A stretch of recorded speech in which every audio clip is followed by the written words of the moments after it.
Hi everyone, thanks for returning. Let's unravel another perplexing mystery. The case of Mallory Beach. Mallory Beach was born on April 18, 1999, in Walterboro, South Carolina, USA. She had two older sisters, Morgan and Savannah. At 19, Mallory graduated from Hampton High School and then attended the University of South Carolina. She worked at clothing boutiques in Fort and dreamed of becoming an interior designer. She loved animals, she had dogs and volunteered at an animal shelter. She was a bright and beautiful girl who was sweet, kind, and sociable, with many friends. She was dating Anthony Cook. They were friends with 20-year-old Paul Murdaughs, who came from a wealthy and influential family.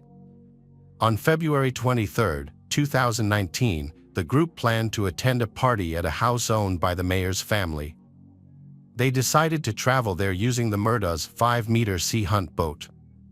The group included Mallory, her boyfriend Anthony, Anthony's cousin Connor, Connor's girlfriend Miley Altman, Paul, and Paul's girlfriend Morgan. All were under 21, but that didn't stop them from obtaining alcohol and drinking on the boat. Although they could have reached by car, they chose to go by boat to drink beer and other alcoholic drinks en route without encountering the police. Paul was driving the boat and had already been drinking. He used his older brother Buster's ID to buy alcohol at the store, which he was quite proud of. After arriving, they enjoyed drinking and eating oysters. The party went well, and 5 hours later, they headed back home. Paul, now quite drunk, was still steering the boat.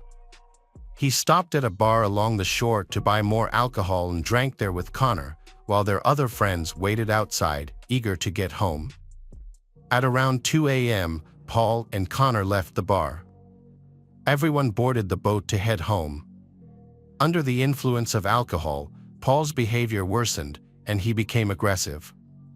For half the night, Paul was in his underwear, saying he was hot, despite the cold February weather. His friends even suspected he might have taken illegal substances earlier, as he occasionally did so.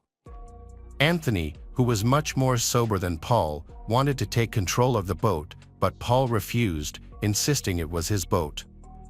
The other friends tried to convince he to let Anthony steer, but which nearly led to a fight on board.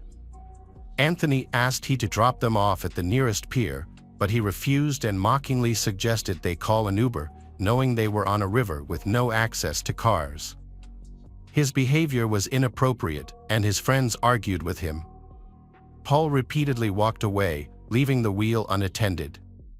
He shouted at his girlfriend, Morgan, then hit her, spat on her, and pushed her so hard that she fell. Mallory and Anthony were upset by this and stayed at the stern of the boat. After seeing he hit and push Morgan, Mallory yelled at him to stop and calm down.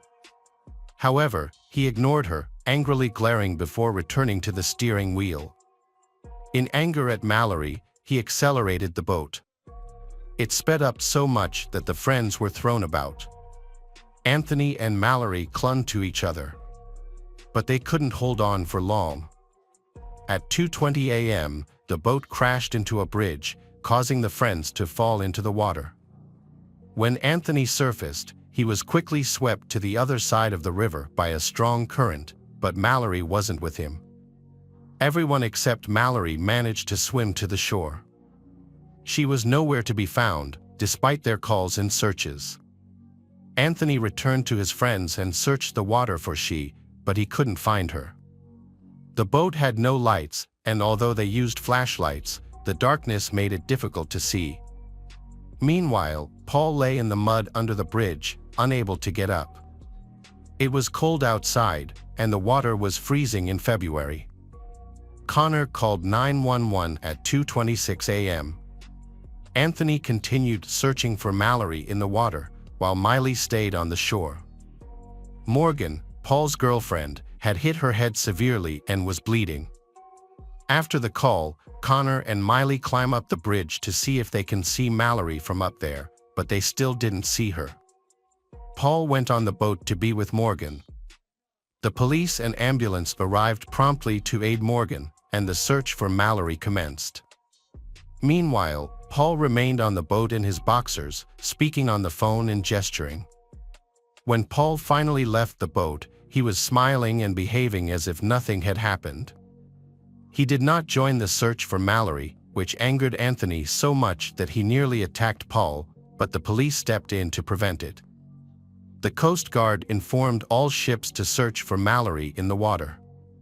Meanwhile, Paul, Connor, Miley, and Morgan were taken to the hospital for treatment. Anthony stayed back to search for Mallory, despite he being soaked and very cold. At the hospital, the police came to question everyone, but Paul's father, Alex, and grandfather intervened. The Murdaughs, Paul's family, were wealthy and influential. Since 1920, they had held the position of chief prosecutor in the district. They also had their own law firm and were prominent in private practice across the district. They used their influence to pressure the police and hinder the investigation. Night searches for Mallory failed, and the next day, a large-scale search involving divers and helicopters began. Anthony did not go to the hospital and instead continued looking for she at the river. He spent days helping rescuers search for her. Volunteers eventually found her body on March 3, about 5 miles from the boat wreck site. An autopsy revealed that she died due to drowning and head trauma from a blunt object. She had hit her head, lost consciousness, drowned, and the strong current carried her away from the accident site. About 500 people attended her funeral. It was clear that Paul's irresponsible behavior and drunken boat driving caused this tragedy. However, the influential Murdaugh family went to great lengths to keep Paul out of prison. The police stated that it was unclear who was steering and who accelerated the boat. Paul denied being responsible, though he couldn't recall who it was. However, everyone else on the boat claimed it was Paul. The police argued that the friends' statements were unreliable because they might have been intoxicated. Paul's blood alcohol content was 3 times the legal limit. Investigators found beer and other alcoholic drinks in the boat's refrigerator. CCTV footage showed Paul buying alcohol at a local store, appearing pleased after the purchase. Moments later, he was seen crawling around the boat's refrigerator with beer. The boat's GPS indicated that the friends stopped at the pier around 12:45 a.m. Surveillance videos captured Paul and Connor at a bar, and later, the footage showed all the friends returning to the boat. Mallory family was frustrated with the inadequate investigation of the case, and the perpetrator will likely go unpunished. They initially filed a wrongful death lawsuit against the store and the individual who sold alcohol to Paul, but it was dismissed.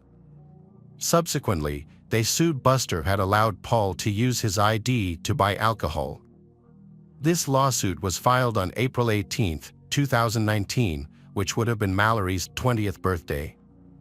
Paul faced 3 felony charges: boating under the influence causing the death of Mallory and injuring 2 others, Connor and Miley. He pleaded not guilty to all charges and was released on a $50,000 bail awaiting trial. His bail conditions allowed him to travel, consume alcohol, and operate a boat.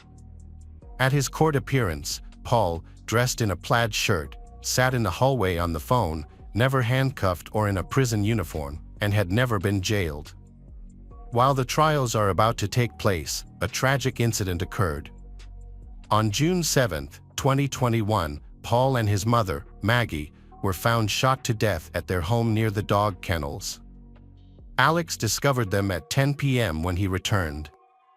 Paul was shot in the chest and head with a shotgun, while Maggie was shot in the head with a rifle. Only shell casings were found at the scene, suggesting 2 different weapons had been used, leading police to suspect 2 perpetrators. The shootings occurred between 9 and 9:30 p.m., shortly before Alex arrived. Paul's phone was found in an unusual position, as if tampered with, and Maggie's phone was missing. It was later located outside the residence using the Find iPhone feature. Fingerprints and DNA from the killer were collected from it. The Beach family sent a letter of condolence to the Murdaugh family. They extends their deepest and warmest sympathies to the Murdaugh family during this terrible time. Having suffered the devastating loss of their own daughter, they praise that the Murdaugh family can find some peace after this tragic loss. They sincerely hopes that someone will come forward and cooperate with the police so that the perpetrator of these senseless crimes can be brought to justice. The police have classified the deaths of Paul and Maggie as a double murder. However, there are currently no suspects, even though the investigation is still ongoing.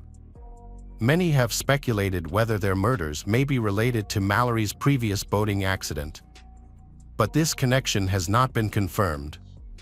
Everyone present on the boat that day provided their fingerprints and DNA samples, which did not match those found on the phone of Maggie. While details about the case remain largely undisclosed, it's known that the Murdaugh family had several enemies and received threats, but they ignored these threats. Mallory's death is not the only one linked to the Murdaugh family. Years ago, their 50-year-old housekeeper was found dead. On February 26, 2018, she allegedly tripped and fell to her death. The Murdaughs paid her family $500,000, and the case was not pursued further. Before that, on July 8, 2015, the body of 19-year-old Stephen Smith, who supposedly had a relationship with Murdaugh's family's eldest son, was discovered on a sandy road. Stephen's face was badly beaten, with a hole on the right side of his forehead and numerous bruises and cuts on his body. However, his clothes and shoes were intact, and his phone and car keys stayed in his pocket. Stephen's car was found several miles away. The medical examiner determined Stephen was hit by a car, despite the lack of skid marks, headlight fragments, or any evidence of an accident. The blow only affected his head. It was suggested that a large vehicle, like a truck, might have struck his head with its side mirror, but the origin of the hole in his head was unexplained. It was also odd that his keys and phone remained in his pocket after such a strong impact. Many believed he had been beaten to death, yet the police closed the case. Rumor has it that everyone is afraid of getting involved with the powerful Murdaugh family, which led to these cases remaining unexplored. In 2021, Connor, one of the boat passengers, also sued the Murdaugh family for trying to blame him as the boat's driver. In memory of Mallory, a non-profit charity called Mall's Buddy was created, which raises funds to build a new animal shelter in Hampton County, South Carolina. Alex Murdaugh was arrested in July 2022 after a Culloden County grand jury returned an indictment charging him with 2 counts of murder and 2 counts of possession of a weapon during the commission of a violent crime in the deaths of Maggie and Paul. The indictment said Alex shot his wife with a rifle and shot his son with a shotgun. He was sentenced to 2 consecutive life terms without the possibility of parole on all 4 counts on March 3, 2023. However, Alex maintained his innocence. He soon filed for a new trial, alleging that the court clerk had tampered with the jury. A new trial court judge denied the request in January 2024. Hello friends, welcome to our channel. Today we're going to take a look at another horrible case with you, the case of Michelle Anglin. Michelle Anglin was born on November 27, 1973, in Fountain Valley, California. Later, her family moved to Arizona, where she was raised by her mother, Peggy, and stepfather, Larry McCall. Michelle had 2 older sisters, Cindy and Christina. When Michelle was around 20 years old, she started dating Hudson England, and their relationship blossomed.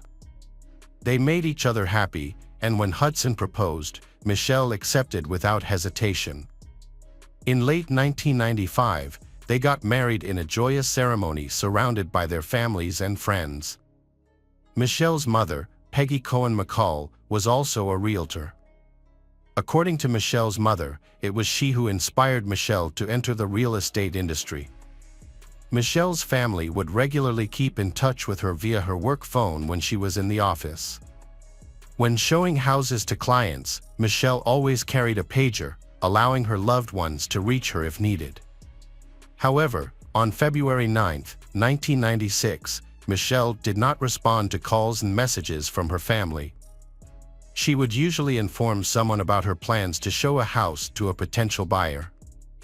The job of a realtor can be fraught with risk, often exceeding that of other professions. This is due in part to the nature of their work, which often involves working alone and visiting isolated locations to show properties. Predators often target realtors, luring them to empty homes with false intentions, such as feigning interest in buying a house. Once the realtor is alone and vulnerable, the predator can take advantage of the situation. Concern for this inherent danger led Michelle's family to become worried when they couldn't contact her during the day. Michelle's sister Cindy sought assistance from her boyfriend, a member of the Phoenix police, who offered to perform a welfare check on Michelle.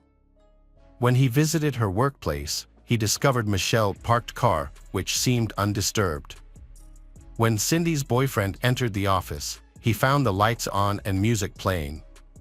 However, a closer look revealed that Michelle's personal belongings, including her purse and pager, were still on a table in the unlocked office.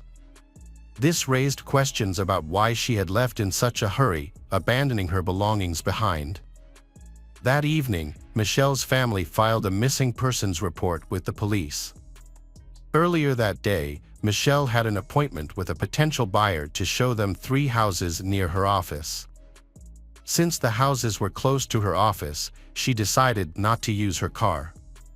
When the police arrived, they inspected Michelle's office and then visited the 3 houses she might have shown the buyer. During their initial search, they found 3 pink buttons in the master closet on the 2nd floor of one of the houses. They also noticed that 2 candles in the master bathroom had been knocked over, one into each sink, but everything else seemed undisturbed. Cindy's boyfriend asked her about Michelle's outfit, as police found buttons they suspected belonged to her. Cindy couldn't recall. A search of the houses, especially where the buttons were found, led to a tragic discovery that Michelle's body under the master bed. Investigation revealed seminal fluid, broken candlesticks, Michelle's clothes, and paint and plaster chips under the bed and in the bathroom. The forensic examination found no evidence of forced intimate contact before Michelle's death. However, it suggested the perpetrator intended to do so, undressing Michelle despite her resistance. Bruises on her neck indicated she was strangled while fighting back. The violent confrontation occurred in the master closet and bath, as shown by scattered buttons, seminal fluid, damaged candles, and broken ceramic chips. During the attack, Michelle's clothing was torn off, as evident by her tattered and interwoven clothes. Her body showed multiple signs of the intense struggle, numerous bruises and abrasions on her body, defensive wounds on her hands and wrists. Michelle's desperate fight to defend herself against her assailant ultimately proved futile. After her daughter's death, Peggy spoke out about the safety concerns facing women who work alone, including real estate agents in model homes and open houses. As a result of her vocal advocacy, Peggy claims to have been fired from her job. The police's first lead in the investigation was Michelle's husband, Hudson England. It's standard procedure for law enforcement to initially investigate family members to determine if they were involved in the crime.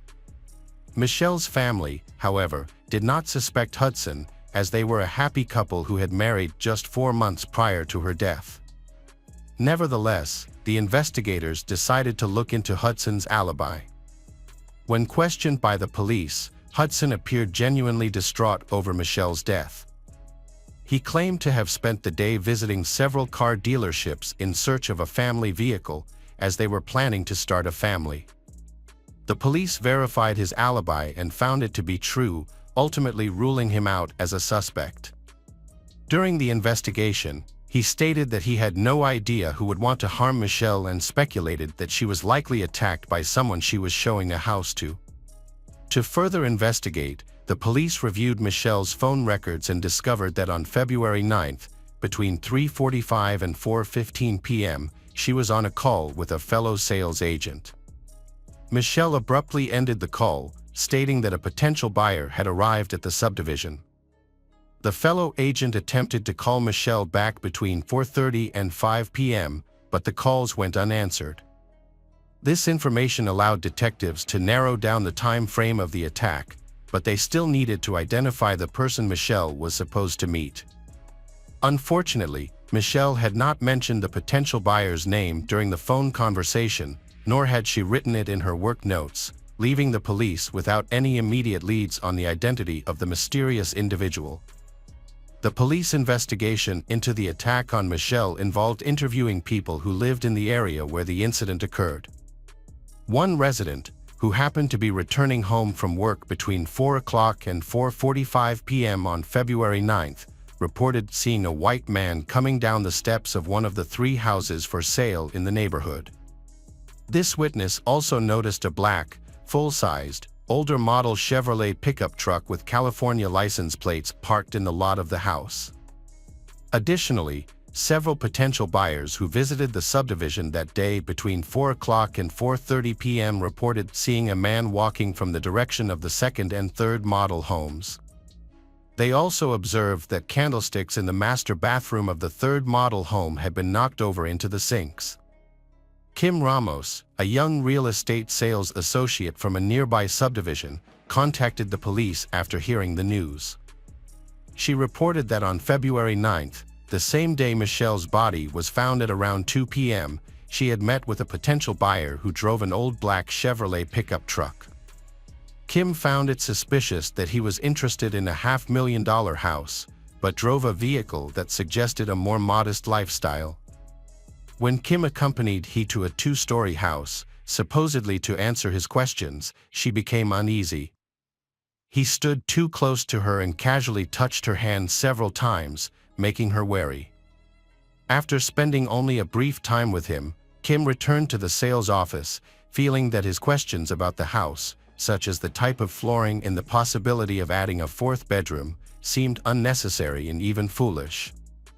Ms. Ramos played a crucial role in the investigation by asking the suspicious client to fill out a guest registration card, which he reluctantly completed. The client, who claimed to be James Adams, provided his real home address and phone number. When police visited the address, they spotted a black Chevrolet pickup truck with California license plates parked outside. The truck was registered to 32-year-old James Van Adams, who was not at home at the time. Police took photos of the truck and showed them to Kim, who confirmed that it was the same vehicle driven by the suspicious client she had met just hours before Michelle's death. Further investigation into James Van Adams' background revealed that Adams was a 32-year-old man who was currently separated from his wife and had a child. He had a prior conviction in California for a crime committed in 1990. In that case, Adams had targeted Melissa Cunningham, a petite sales agent who was working alone at an apartment complex. He had asked her to show him model homes that were still under construction, specifically expressing interest in a 2-story home with a master bedroom and bathroom upstairs. This event further increased suspicions about Adams. Investigating Michelle England's death led detectives to quickly uncover a previous failed attack by James Adams. They obtained a search and arrest warrant, returned to Adams' home, and took him in for questioning. However, Adams refused to cooperate, appeared nervous, and had noticeable injuries on his face, including under his eye. The detective suspected that these injuries might have been sustained when Michelle defended herself with the missing candlesticks, which were later found. As a result, they collected DNA, blood, and hair samples from Adams. A witness, Kim Ramos, identified him and reported that he had no visible injuries on his face during their meeting. Adams claimed his injuries came from working on his pickup truck, but work records showed he left early on February 9th and didn't return, citing car troubles. When seen next, he had a new facial injury and black eye, which his employer and coworker said weren't there before. The police analysis of Adams' DNA, blood, and hair samples is detailed in court documents, which also reference a sample of seminal fluid found on the carpet in the closet. The Phoenix Crime Lab and DPS Lab conducted DNA testing on a carpet sample. Initially, results excluded James Van Adams, but retesting by the crime lab and further testing included him as a contributor. Despite the police taking extensive fingerprint and footprint evidence from the model home, none of the prints matched Adams. Adams was charged with the murder of Michelle England and denied any involvement in the crime. His trial began on July 1, 1997. During the trial, prosecutors presented evidence that they claimed linked Adams to Michelle's death. One key witness was Kim Ramos, who believed she had narrowly escaped being attacked by Adams herself. Ramos testified that Adams had shown suspicious behavior, including wearing casual clothing, driving an old vehicle, and asking unusual questions about the house's flooring and fourth bedroom. Prosecutors also presented evidence of Adams' interactions with other sales agents in California and Briarwood, which they claimed showed a pattern of suspicious behavior. Susan Wright, an employee, met with Adams multiple times. Their first meeting was in September or October 1995, when Adams asked Wright to show him a house. Wright recalled Adams standing too close and not asking questions about the house. On November 5, 1995, James Van Adams visited Susan's office again, signing in as Jim Adams. This was not an incident, as Adams had repeatedly visited her office and called her, asking her out on dates. A pattern of behavior emerged, revealing Adams' deliberate plan of action. Adams targeted women with similar characteristics, attacking them in California in 1990. Victims Michelle, Susan Wright, Kim Ramos, and Melissa Cunningham worked alone in shared physical traits. Attacks occurred in the afternoon, with Adams often asking victims to accompany him upstairs in a two-story house. He used a similar method, putting his right arm around their necks, ripping off their clothes, and attempting to assault them. The trial was a challenging experience for Michelle's family, who were present throughout the proceedings. The judge had to invite Michelle's mother to go out from the courtroom because she was overcome with emotion and yelled at Adams. However, Adams appeared to take pleasure in the family's distress, occasionally flashing a grin. Nevertheless, his demeanor changed when the jury delivered a guilty verdict on all counts on July 14, 1997, and he was subsequently sentenced to death. Following the sentencing, Adams launched a series of appeals, claiming he was innocent. In his appeal, he argued that a previous incident in California in 1990, in which Melissa Cunningham escaped, supported his claim that he did not intentionally try to kill Michelle. Adams alleged that during the California attack, he had simply restrained his victim by the neck in an attempt to make intimate contact. He insisted that this incident demonstrated that he did not plan to kill Michelle, and the jury should have considered this when reaching their verdict. James Van Adams' attempts to appeal his death sentence were denied, and on March 14, 2005, he took his own life while in prison. An autopsy revealed that the cause of death was asphyxia, consistent with suicide. The news of his death brought relief to the family of Michelle. Hello friends, welcome to our channel. Today we're going to take a look at another horrible case with you. The case of Paula Salazar. Paula Salazar was born on September 6, 2015, in Venezuela to Andrina Bermudos Millian from Matarina, Monagas, and Leonardo Salazar from Tucupito, Delta Amacuro. In 2016, Paula's parents decided to move to Ecuador with their one-year-old daughter, seeking a better life. They settled in Quito, the capital city, but their relationship began to deteriorate due to various reasons. After a month, Andrina broke up with Leonardo and moved to Cuenca, Ecuador's third-largest city, with Paula. They stayed with her best friend's mother while looking for a new place to live and work. Meanwhile, Leonardo returned to his hometown of Tucupito, Venezuela, following the breakup. Later, he immigrated again, this time to Trinidad and Tobago. Leonardo had been living with a disability for a long time, the result of a motorcycle accident in his youth that left his left arm completely paralyzed. This made it difficult for him to find a good job, even in Ecuador's capital city. After Andreina moved to Cuenca, she rarely contacted Leonardo, except to tell him that she had found a job on a farm in Tapacundo. A few months later, she started a new romantic relationship with Washington Andreas Aymaro, the wealthy owner of the farm where she worked. Andreina and Andreas had a child together in 2019. With their new baby, the family seemed happier and more united than ever. However, their lives took a dramatic turn on March 27, 2020.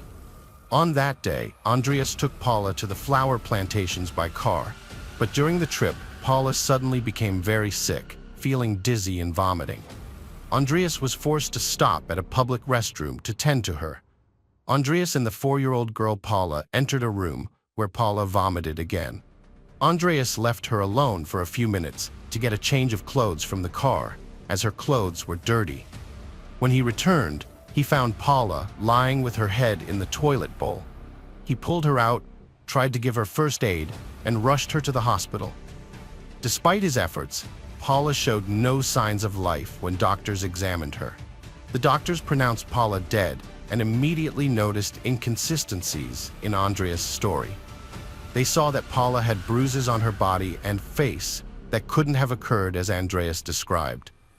Following medical protocol, the doctors contacted the police, who arrived shortly and arrested Andreas as a suspect in Paula's murder.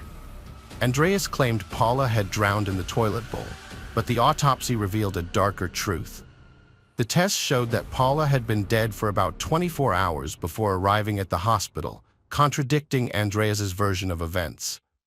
Paula's foster father alleged that he provided her with first aid and CPR, and that these efforts took place just 20 minutes before he brought her to the hospital. However, the autopsy revealed that Paula had suffered multiple broken ribs, various microtraumas, a cracked spine, and sepsis, which ultimately led to her death. The autopsy findings were alarming, as Paula's small body showed evidence of numerous injuries, both recent and old. The evidence suggested that her death was not accidental. Paula's biological father, Leonardo Salazar, discovered the tragic news 33 days after her death, when his mother in Venezuela called to inform him of the loss, having learned of it herself from a friend of Andreina's. After Leonardo left Ecuador, Andreina began a new relationship and cut off all communication with him. This is why he didn't hear about his daughter Paula's tragedy for 3 days.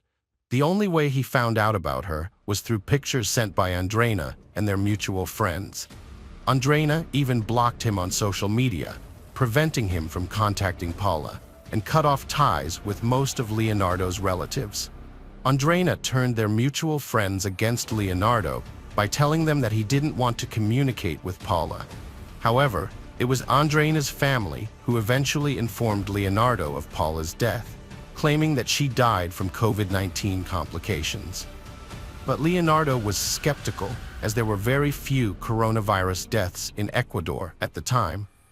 He started researching the statistics and noticed that there were no child victims of the coronavirus in Ecuador. Leonardo's relatives helped him investigate, and they soon found a newspaper article about Andreina's arrest on suspicion of killing Paula. When Leonardo confronted Andreina about this, she coldly told him that Paula died from diseases and couldn't provide more information due to her lawyer's advice. Leonardo then created a Facebook page and an Instagram profile dedicated to Paula, seeking justice for her death. The posts caused a huge backlash on social media, and people in Andreina's circle began contacting Leonardo, sharing information about Paula's sad life. They sent him recordings, photos, and audio recordings that revealed the abuse Paula suffered at the hands of her stepfather and Andreina. According to witnesses, Paula was constantly depressed, shy, and frightened in the presence of her stepfather. She even confessed to being beaten by Andreina and her stepfather as punishment. Paula called her stepfather a monster and was terrified of him. She suffered from insomnia and nightmares, and her mother forced her to cook and take care of herself from a very young age. Andreina's mistreatment of Paula eventually led to her death, and Leonardo was determined to bring her to justice. At the preschool Paula attended, she constantly complained of leg and back pain, and often said she couldn't walk. The teachers also noticed bruises on her body. They took her to the health center for an examination, and the doctors concluded that Paula was being mistreated by her family. The teachers then reported the abuse to a special police organization, which launched an investigation. As a result, Paula was temporarily placed in the care of her uncle, Andreina's brother, on October 16, 2019, while the investigation continued. A hearing was scheduled for December 4, 2019, but the teachers who were supposed to testify failed to show up. The hearing was rescheduled for February 27, 2020, but again, the teachers didn't appear. Without their testimony, the court had to drop the charges against Paula's parents, and she was returned to her mother on March 27. Tragically, Paula died soon after. It is suspected that Andreina may have bribed the teachers or convinced them that Paula's parents were not responsible for her abuse. After Paula's death, Andreina was placed in protective custody, but she appealed this decision. At a hearing on June 12, 2020, the judge set a restraining order and released Andreina to house arrest. Meanwhile, Paula's father, Leonardo, was campaigning on social media and raising funds to travel from Trinidad and Tobago to Ecuador to file a complaint against Andreina. With the help of two Ecuadorian lawyers, Oswaldo and Alejandro, Leonardo was able to travel to Ecuador and file a complaint against Andreina. Leonardo's journey was extremely difficult due to closed borders and restricted travel. He had to take a raft, cross treacherous terrain, and use private transfers to reach Ecuador. On June 30th, he arrived in Quito and met with a lawyer to file his complaint.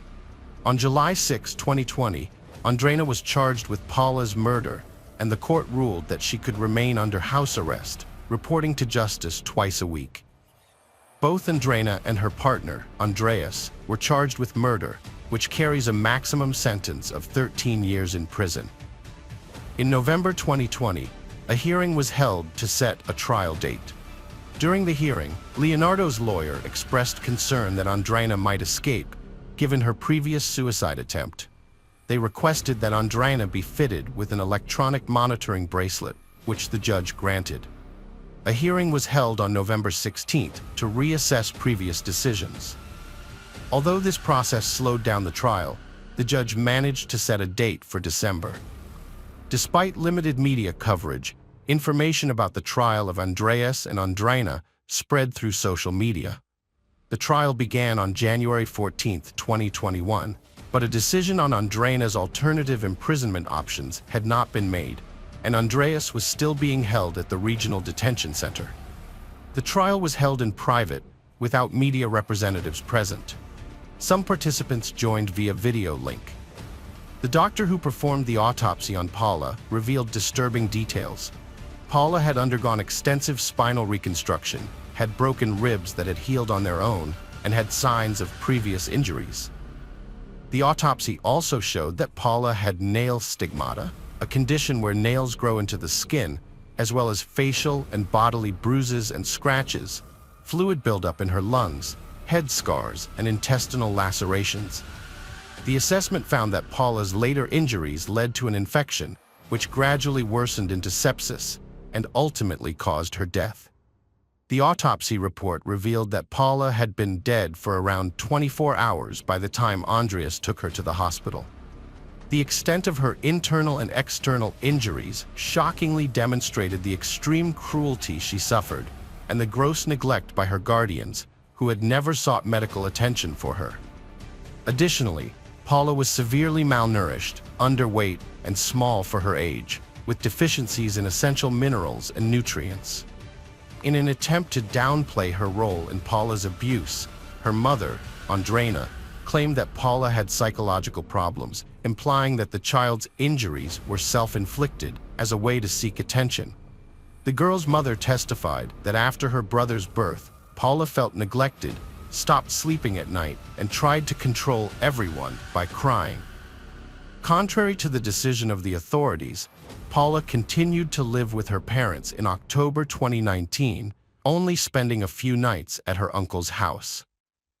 This failed arrangement was linked to the abuse Paula suffered, which began in 2017, shortly after Leonardo left Ecuador. The mistreatment likely started when Andreina began a relationship with Andreas. More than 40 witnesses testified in court, confirming that Paula was a victim of abuse for at least 3 years of her short life. At the final court hearing, Andreina took full responsibility for abusing Paula, claiming she alone was responsible for the child's injuries. She admitted to physically punishing Paula with a belt and her fists. By doing so, Andreina attempted to exonerate her partner, stating he was innocent and had no involvement in the abuse. Andreina also revealed that she punished Paula because the child's presence was causing problems in her new relationship. She feared that if she broke up with her new husband, she would lose financial stability and be forced back onto the streets. As a result, caring for Paula was her lowest priority. After learning about Paula's background, the judges were concerned about the well-being of the couple's newborn son, but it's clear that he was not abused like Paula was. Andreas has consistently exercised his right to remain silent, making no statements about the incident since his arrest. By February 3, 2021, Paula's trial had concluded and the couple was sentenced. Both were found guilty of murdering the girl with a maximum sentence of 13 years. The original attorneys and the prosecution demanded the maximum punishment, but the chief judge considered an aggravating factor. Paula's age, just 4 years old, made her vulnerable and unable to defend herself. As a result, the judge sentenced Andreina and Andreas to 17 years and 4 months in prison. Under Ecuadorian law, the convicted couple had 3 days to appeal the verdict, which they were expected to do immediately. Although Andreina received a 17-year sentence, she remained on house arrest and didn't go to jail, as she exercised her right to appeal. Now a higher court must confirm her sentence for incarceration.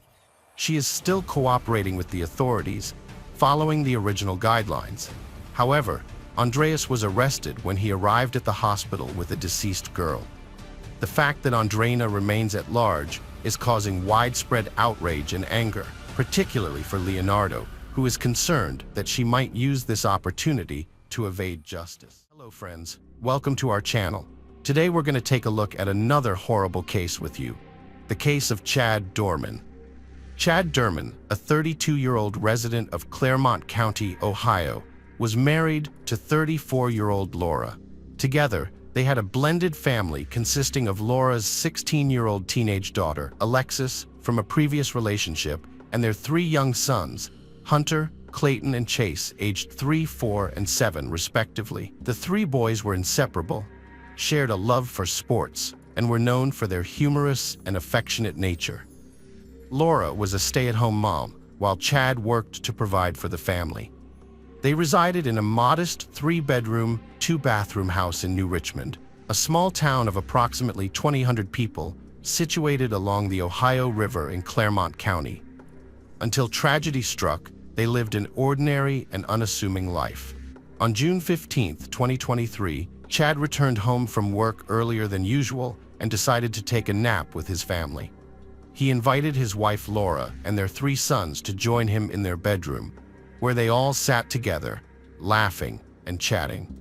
Unbeknownst to Laura, this loving moment was about to turn into a nightmare.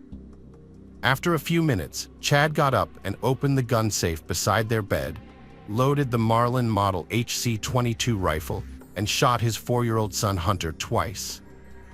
Meanwhile, their daughter Alexis was watching TV in the family room when she heard the gunshot. She rushed to the bedroom and witnessed the horrific scene of her brother being shot as she reached the doorway. Terrified, Alexis turned and ran as fast as she could. Laura, who was with her children, rushed to help her child Hunter. She then yelled at the other kids to flee and save themselves. Alexis saw the oldest boy running out the wrong door towards a field and shouted at him to keep going. Chad followed him, and moments later, he shot his 7-year-old son Clayton. After Clayton fell to the ground, bleeding badly, Chad stood next to him, seemingly triumphant. Alexis witnessed the entire scene, horrified. She then ran into the house, grabbed her youngest brother, and escaped to safety, desperate to protect their lives. Chad chased after Alexis and caught up to her, raising his gun and ordering her to put down the 3-year-old Chase. Alexis wept and begged Chad not to shoot her, pleading with him to stop. Chad attempted to shoot her in the head, but luckily he had just run out of bullets. Alexis fled to the nearby fire station, where she stopped a passing woman and urgently told her that her stepfather had killed her entire family. She then called 911 at 4:15 p.m. She was running down the street, saying her stepfather had killed everyone in her family. She called 911 and explained that she said her stepfather was killing everybody in her house. The 911 operator asked if she could tell how many people had been shot. She replied that she thought it was 2 children. Meanwhile, 3-year-old Chase was reunited with his mother. However, a heated argument erupted between Chad and Laura over custody of Chase. Chad attempted to wrestle Chase away from Laura, but she clung to him desperately, trying to shield him from harm. In a shocking turn of events, Chad bit Laura and then pressed the gun to her thumb, firing it. Severely wounded, Laura released her grip on Chase. Chad then callously shot Chase in the head. Afterwards, he coldly arranged the lifeless bodies of all 3 children in a straight line. Having committed the atrocities, Chad sat calmly on his front porch, feigning nonchalance, while Laura lay inside the house, screaming for help. Following the 911 call, police officers arrived at the scene at 4:25 p.m. When they arrived, they found Chad sitting on his porch, a rifle beside him. The officers promptly apprehended him and put him in handcuffs. Chad displayed a calm demeanor and offered no resistance. While one officer restrained him, another tended to the 3 victims. Despite their efforts, paramedics were unable to save the children, who succumbed to their gunshot wounds. Laura was subsequently rushed to the University of Cincinnati Medical Center to receive treatment for her injuries. Chad Derman's stepdaughter, Alexis, was fortunate to have escaped the tragic events alive. On June 15, 2023, she managed to flee the house, the same day Chad killed his 3 sons. The police arrested him at 4:27 p.m. When officers apprehended him, he displayed a surprising calmness and politeness, as if nothing out of the ordinary had occurred. Subsequently, he was taken into custody for further questioning and investigation. During the interrogation, Chad Derman confessed to the police that he had been planning the murders since October 2022. He also revealed to the investigators that he had gone without sleep for 3 to 4 days, overwhelmed by the unbearable thought of killing his own sons. These confessions provided a disturbing insight into his state of mind in the lead-up to the tragic events. The investigation continued, focusing on whether Chad had a history of violent behavior. To this end, investigators examined his phone records, which showed that he had mainly been cited for traffic violations in Claremont County, with one exception, an incident when he was 18 involving criminal damage. Furthermore, they discovered a domestic violence case from 2010 in which Chad was accused of choking his father, Keith Derman. However, the case was eventually dropped when Keith Derman failed to appear in court to testify for the prosecution. These records provided valuable insight into Chad's legal history and his past interactions with law enforcement in the county. During the investigation, a neighbor, Richard Van Kanen, shared his observations with a news channel, stating that Chad was consistently angry, yelling at his wife and kids, and belittling them. The woman who had called 911 also gave an interview to the news channel, describing how she had been running with her little black lab, screaming for someone to call 911 because her stepfather was shooting everyone in her household. Investigators looked into whether Derman was experiencing financial difficulties. They discovered that he had bought a converted manufactured home on a 3-acre property in 2016 for $75,000 and had been paying his property taxes up to 2023, suggesting that he wasn't having trouble with his mortgage payments. Detectives also spoke with Keith Derman, Chad's 59-year-old father. He was in a state of complete shock upon learning what his son had done and couldn't fathom how his child could commit such a heinous act. The father revealed that Chad had been dealing with some personal issue that had become too much for him to handle and that he might have kept many things hidden from him. Keith Derman tearfully described Chad as a good kid, expressing deep distress over the situation. On June 23, 2023, Chad initially entered a guilty plea and confessed to his crimes during the first court hearing. However, in a surprising turn of events, he later maintained his innocence and pleaded not guilty to the charges against him during the subsequent court hearing on the same day. The judge described the case as an evil horror that was impossible to process and incomprehensible cruelty.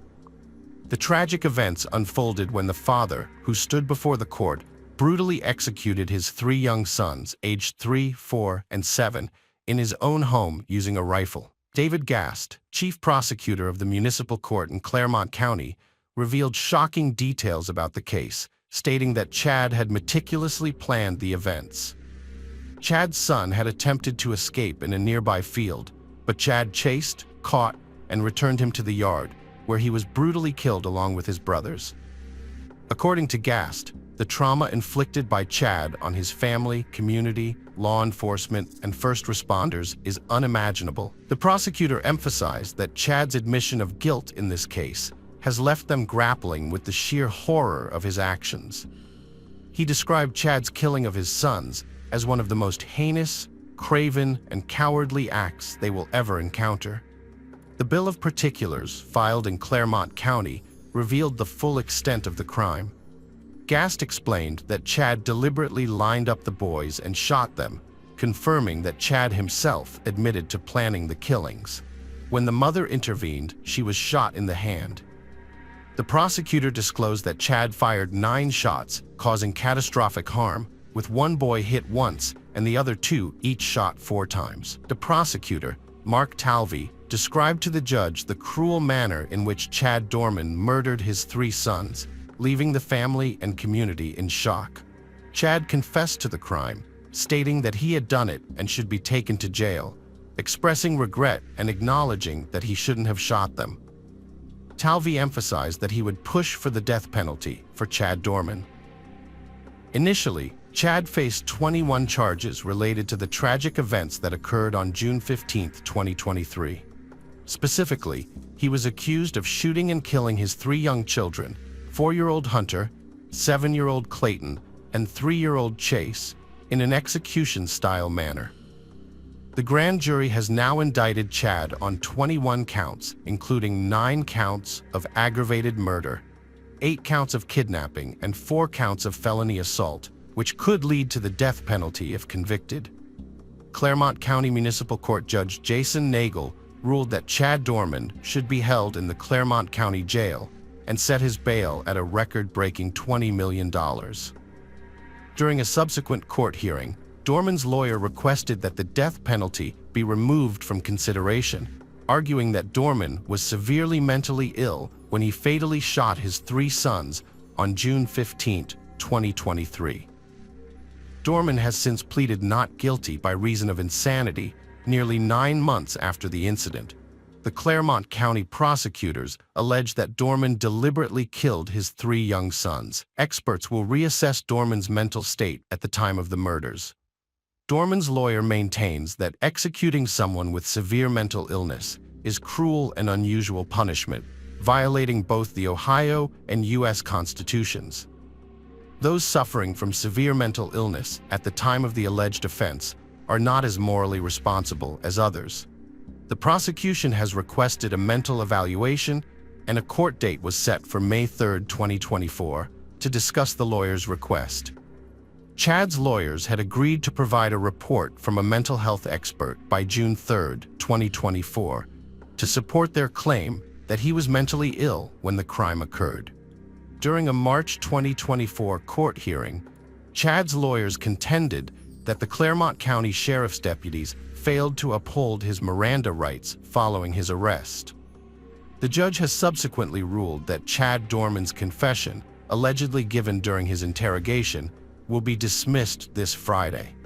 The judge's decision was based on the grounds that the defendant's rights were violated on two separate occasions. Firstly, when police omitted parts of the Miranda warnings, and secondly, when detectives continued questioning Chad Dorman after he requested an attorney. The prosecution called several witnesses, including police officers who responded to the scene, to describe their encounters with Chad. According to prosecutors, almost all of Chad's interactions with the sheriff's deputies and detectives were recorded. The first witness to testify in court was Claremont County Deputy Chad P. Mann, a K-9 handler deputy. Deputy P. Mann stated that he was the first officer to arrive at the scene, and the first thing he noticed was the defendant sitting on the porch near a rifle. After a lengthy court hearing, Judge Richard Fank ruled that the investigators failed to follow proper procedure during Chad's arrest in June 2023, violating his Miranda rights. Chad's lawyers argued that he requested a lawyer at least twice during his 3-hour interrogation, but detectives ignored his requests and continued questioning him.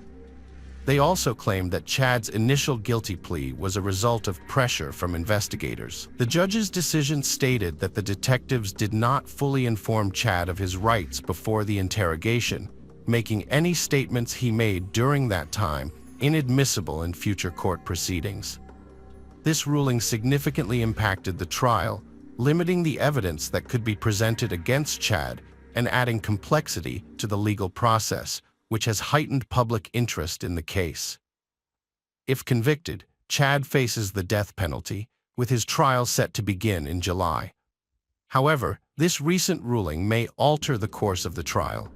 A final court hearing is scheduled for June 14th, just before the anniversary of the incident, and the trial is expected to take place from July 8th to August 2nd, 2024. The motive behind Chad's actions remains unknown.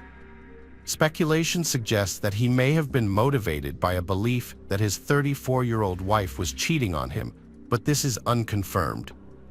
Earlier, hundreds attended a fundraiser for the victim's family, which the community sees as the least they can do to support them while the boy's father awaits trial for their murders.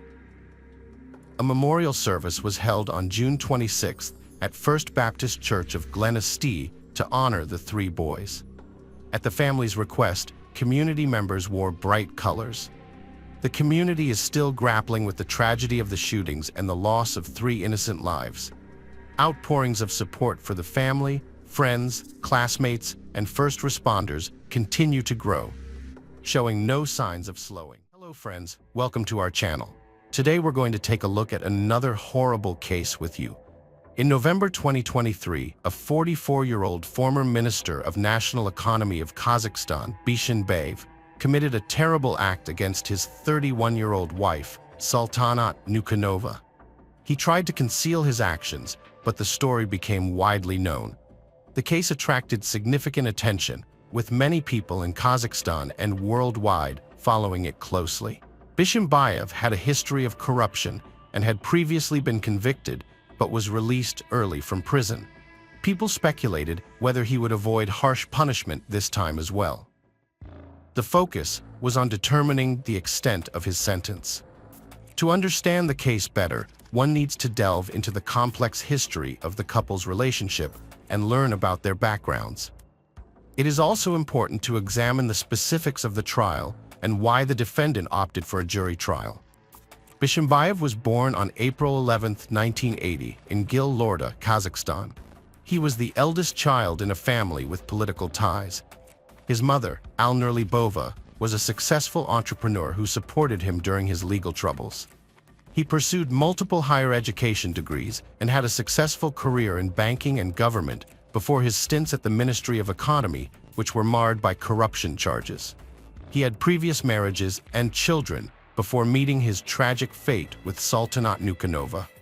Sultanat Nukanova, born on May 15, 1992, in Pavlodar, Kazakhstan, was known for her interest in astrology from a young age. She had a successful career as an astrologer and was known for her accurate predictions. Her family background included a politically successful uncle. Sultanat's life was cut short tragically leading to a high-profile case that captured widespread attention. Nukanova promoted astrological services on social media, offering personal and online consultations, short-term and long-term forecasts, and guidance in achieving goals, career choices, and spiritual growth. She also provided love advice, tested compatibility, and helped navigate relationships, catering exclusively to women and girls.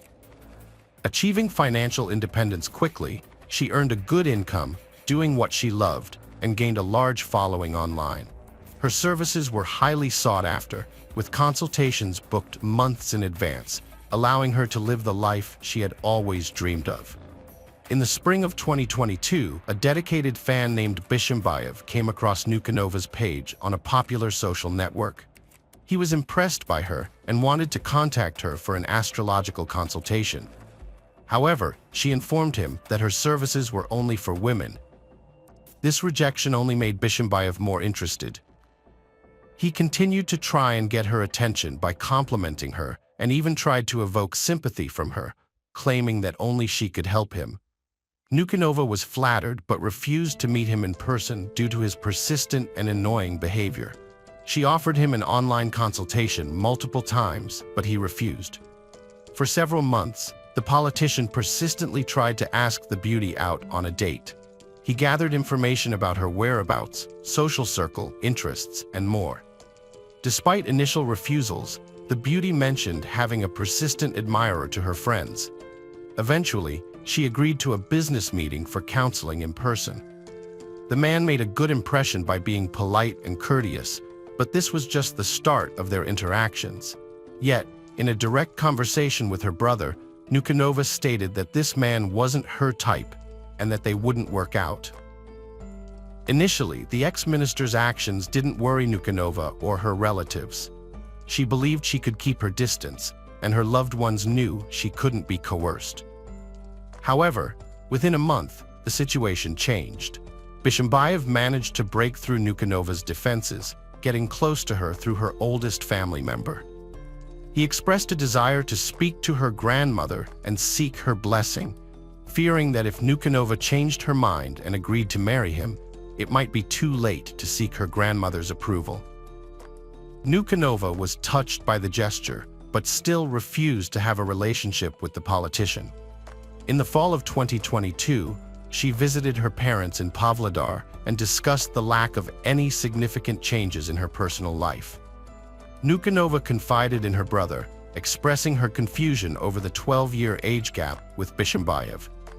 She admitted to not being attracted to him, and astrologically, they were not compatible. Shortly after that visit, Bishimbayev stumbled upon a post on his social media feed where his sister announced that he had proposed to her, and she had accepted. This news came as a complete surprise to the family and their friends, as she had previously indicated that their relationship was not serious.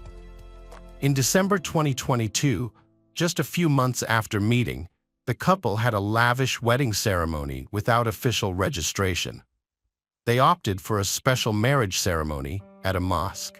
Sultanat became very enamored with her chosen partner. She would often talk to her friends about his intelligence, education, well-read nature, and bold personality. She adamantly defended him against his involvement in a high-profile corruption case that led to his brief imprisonment, insisting that he was innocent and falsely accused.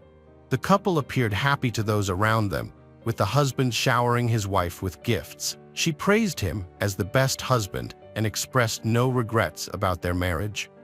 Their friends were envious and happy for Sultanat, believing she was fortunate.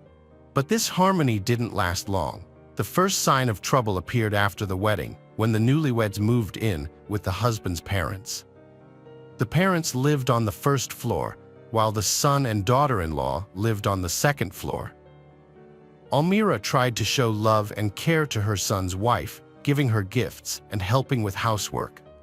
However, she couldn't shield her from her son. Sultanat would occasionally visit her parents with her husband, but would not invite them over to her own home because it upset Bishimbayev and led to arguments. Shortly after the wedding, on New Year's Eve, Aybek visited his sister and saw a distressing scene. A grand table was set. but the celebration was meant for a small family gathering.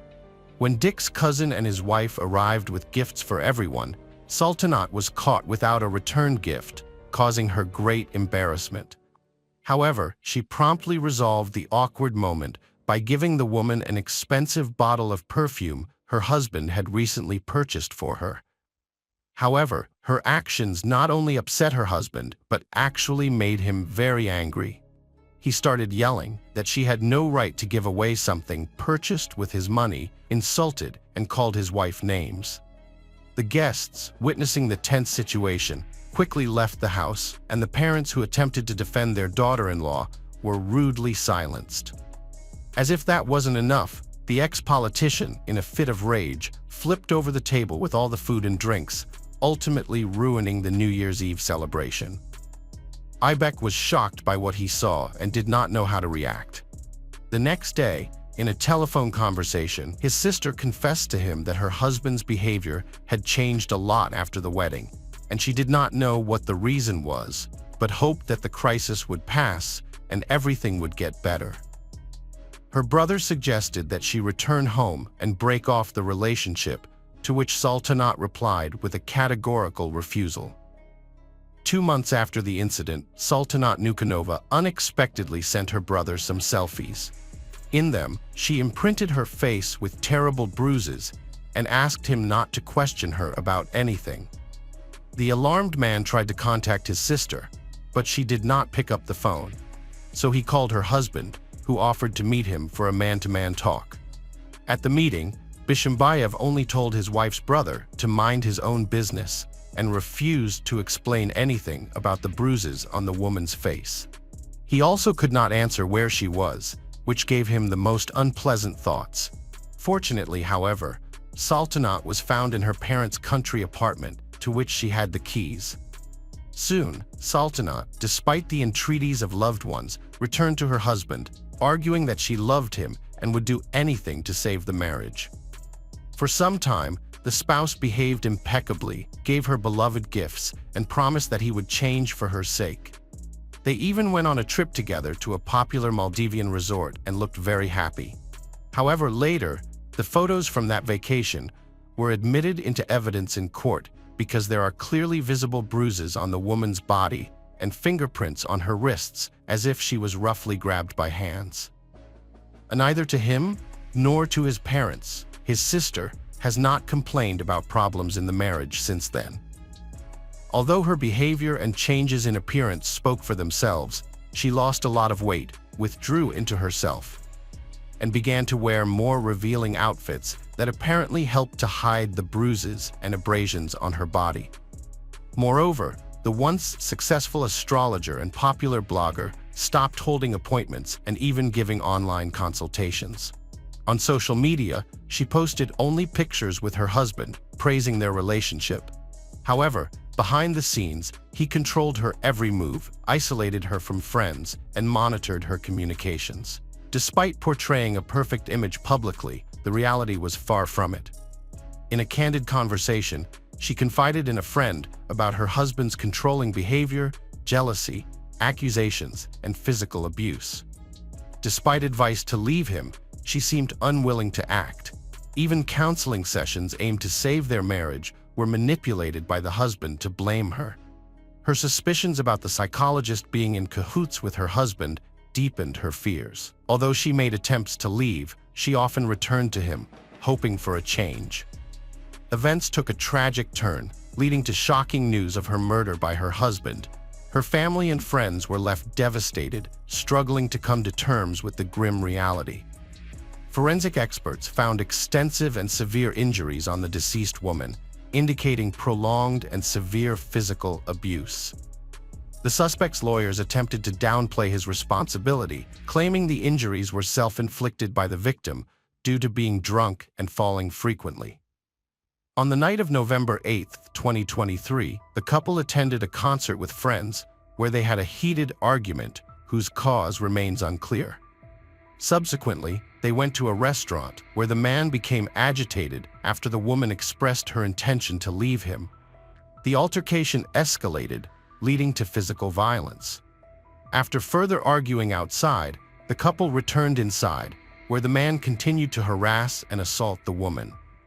Although no footage exists of the subsequent events inside a private area, it is evident from hallway footage that the man continued to intimidate and physically harm the woman. Despite her attempts to escape and seek refuge in the restroom, the man aggressively pursued her, eventually breaking in and assaulting her further. The defendant claimed that his wife got angry and, in a fit of rage, took off all her clothes and jewelry, which she then flushed down the toilet to show that she did not need anything from him. According to another version, the man himself forced her to undress in order to humiliate her once again.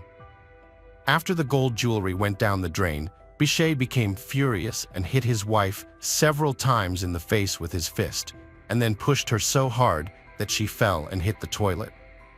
But at trial, he claimed that the wife was drunk and, while undressing, fell several times herself, hitting her head on the tiles and plumbing. Then, the defendant explained that he and his wife originally planned to go home after leaving the restaurant, but he was too intoxicated to drive. He didn't want to call a cab due to embarrassment over his wife's drunken state.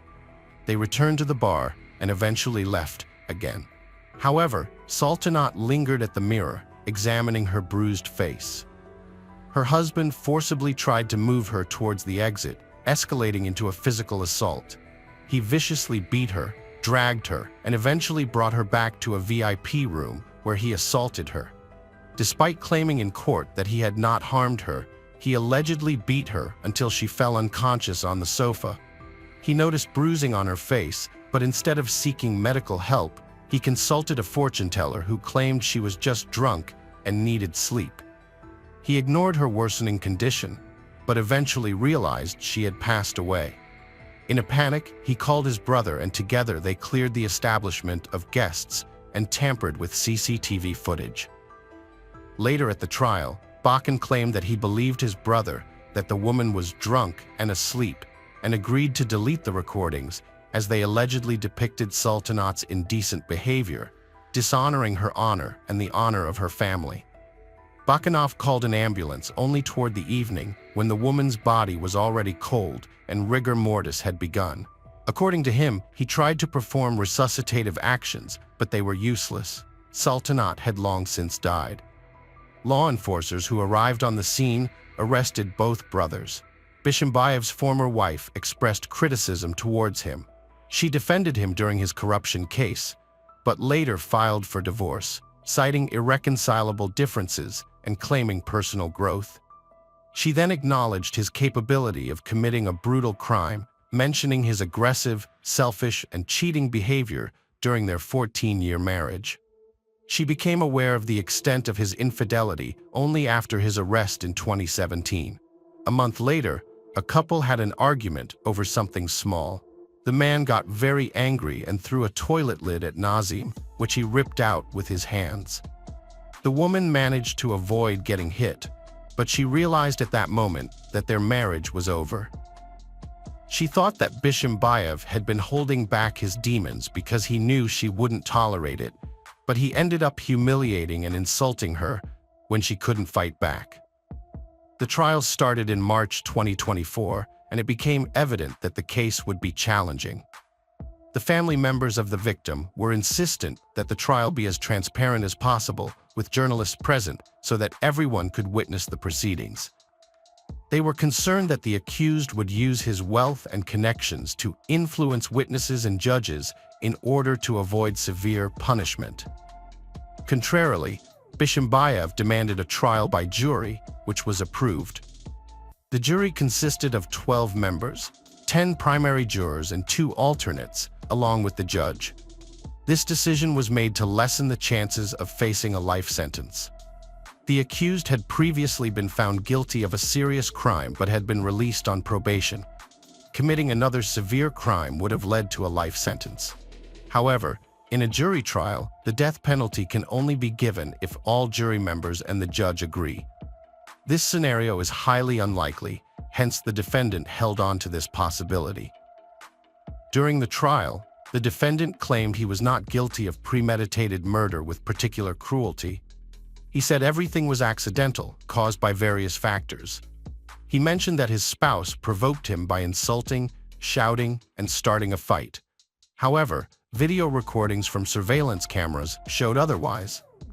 Initially, they tried to charge Bishimbayev with domestic violence, which in Kazakhstan doesn't carry severe punishment due to lenient laws. This led to criticism, especially from the deceased woman's family. Her mother tearfully mentioned in court that she couldn't even say goodbye to her daughter due to the severity of the injuries. She feared her son-in-law might receive a light punishment, which made her lose faith in justice. Following public outrage, a new law was passed in April 2024 to increase penalties for domestic violence in Kazakhstan.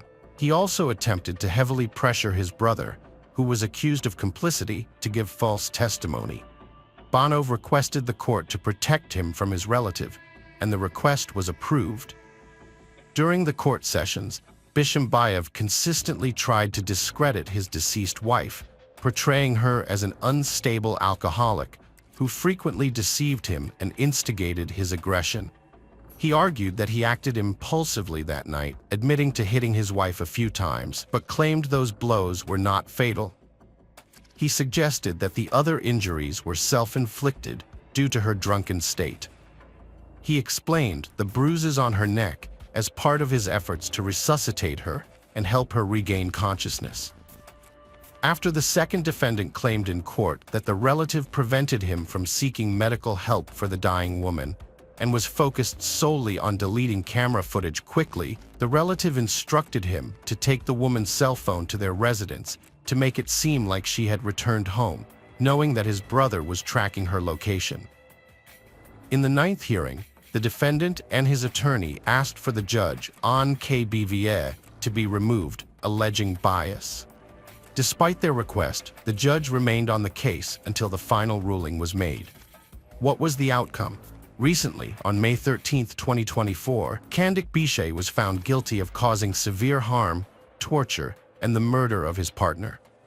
He received a 20-year sentence for murder, along with 7 years for assault and torture.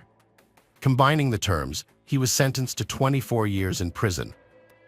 A relative of the former minister, Bakan Banov, was given a 4-year prison term for sheltering the defendant.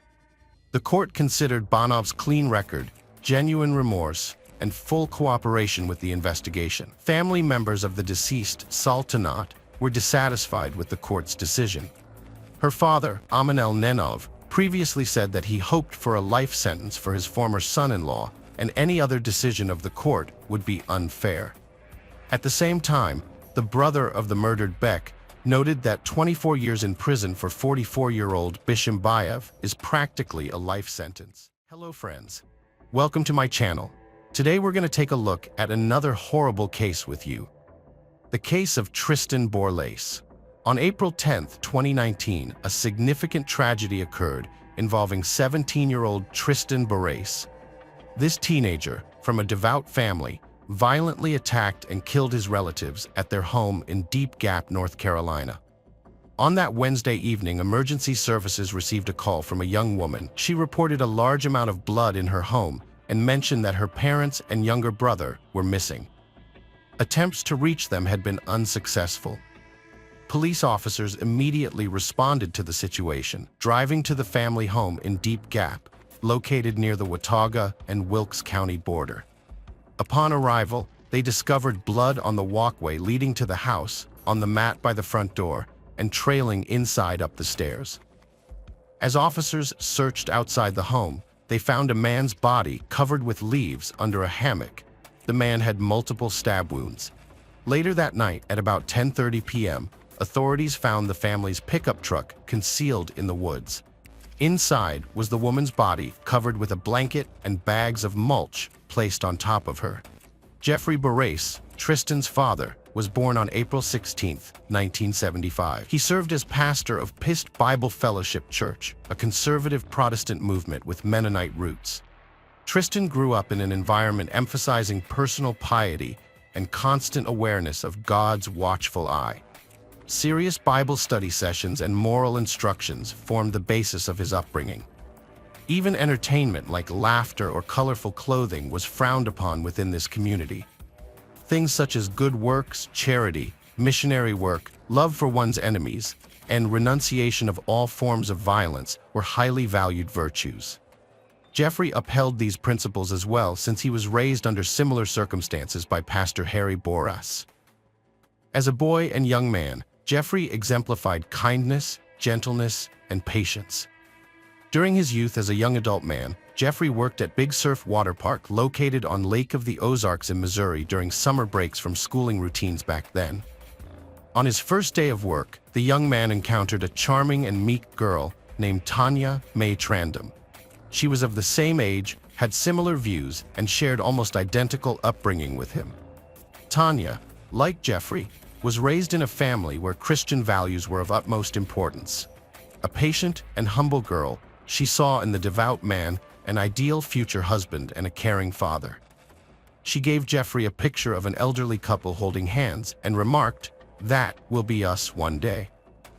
Jeffrey's mother, Kathy Brown, prayed earnestly that God would bless her son with a wife who loved the Lord wholeheartedly. She believed her prayers were answered when Jeffrey met Tanya. The young couple married and continued living according to the values they were taught in their own families. The photo presented by Tanya was carefully preserved in their family album. Soon after their marriage, the couple welcomed their first child, an adorable girl named Taylor. Not long after Taylor's birth came 3 more children, the youngest being a son named Tristan. Taylor embraced her role as the eldest sibling wholeheartedly. She took care of her brothers and sisters, constantly supporting them. Among all her siblings, she had a special bond with her younger brother Tristan. Despite their age difference, they were inseparable. Jeffrey and Tanya held firm beliefs about parenting, viewing it as their mission to instill Christian values in their children's hearts. As their 4 children grew older, they decided to extend their family further by adopting 4 more boys from an orphanage. Open-hearted and loving according to others' descriptions, their family expanded to include 8 children: Taylor, twins Kay and Alexis, Misery, Ale, Stephen, Miku, and Tristan. In line with the family's religious beliefs, children were not permitted to use cell phones or social networks until reaching a certain age. They emphasized simplicity in needs and desires as well. Additionally, boys were forbidden to engage in romantic relationships until they completed high school at 18 years old. Bible study sessions and other religious activities were mandatory components of their upbringing. Despite these guidelines rooted in asceticism and discipline, the children grew up like any other boys and girls, with love and support from their devoted parents, guiding them along the way. Parents made no distinction between native and adopted children. They all received the same attention, care, and affection. The loving mother fostered a harmonious atmosphere, carefully monitoring the internal relationships among brothers and sisters. She prayed frequently and engaged in various good deeds. The couple believed in nurturing virtue through their actions and instilled mercy in their children by setting an example. When a hurricane struck Haiti, Tanya sold her expensive wedding ring and donated the proceeds to a foundation dedicated to building housing for the victims. In place of her costly ring, she acquired a simple, modest one. In 2015, Taylor graduated from high school and moved to Boone to attend Appalachian State University. This event was particularly difficult for Tristan, as he lost his closest companion and found himself alone. Although Taylor returned home at every opportunity, she now had her own independent life, leaving Tristan with the same old rules and routines that he'd always opposed. Tristan had long rebelled against the restrictions his parents imposed since childhood and disagreed with their religious views. He was particularly frustrated by the lack of a cell phone and the inability to connect with peers on social networks, an integral part of modern teenage life. After Taylor's departure, quarrels with his parents increased. In December 2017, there were significant changes within the family's life. Jeffrey, his wife, and their children moved to a new house with a large lot in Deep Gap, Watauga County, North Carolina. The house was situated on a dirt road leading into a wooded area and offered much more space than their previous home. Additionally, it was located just under 2 miles from Robin's residence, Tanya's mother, and the children's grandmother, making it easy to seek her help when needed for looking after the youngest children. He attended the local high school and began participating in and field. Other kids took jobs as counselors at summer camps. At first glance, it might have seemed that there was never any trouble in the Borlas household. Over time, Tristan's behavior became troubling. In 2018, the school insisted on several consultations with a psychologist due to anger issues and a lack of control.